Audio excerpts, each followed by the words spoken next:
We showed up to a small group. It was at 6:30. We got there at 6:20 and we drove up and down the road for probably 10 minutes. Like, we're not gonna go in here. We did show up early and we kind of drove around the neighborhood for a couple minutes because we didn't want to be the first ones there.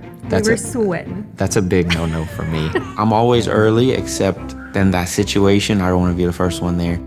You know, you walk into a stranger's house and it's like, who are these people? Very uncomfortable. It's very That's not my cup of tea. So I walk into Christina's house and I was embraced with a hug. I don't know these people, I've never met these people, and they just gave me a hug and said, welcome. I kind of just stood in the back and I don't want to say didn't participate too much, but kind of just listened to everybody else. It was real, it was raw, it was at the same time warm and welcoming as well. And that's when I knew it was like, okay, I should have never been nervous. So we were invited to the Bayou Church by a friend, and you know, we were born and raised Catholic. We joined the Bayou Church, and it was an experience that, you know, it was different at first. We had never been to this atmosphere before, but when we started with worship, I actually got goosebumps. Like when they talk about the sermon, they don't just read something from the book or off the screen. They try to make it relatable to an event or something that happened, and that's where I really connect because I can understand.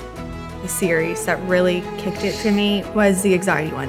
And I come from a background of suffering with anxiety and depression. He made it feel like even though you have anxiety, even though you have depression, God still loves you. I mean, like, I hate to say it, but I was like a New Year's resolution, like to get out of these rows, to get into a circle. We joined right before the Kazone. And so like this first meeting, we sit down and I felt very, you know, out of place, but in place at the same time. It took a couple weeks for me to open up, but it was one of the best things I've ever done in my life.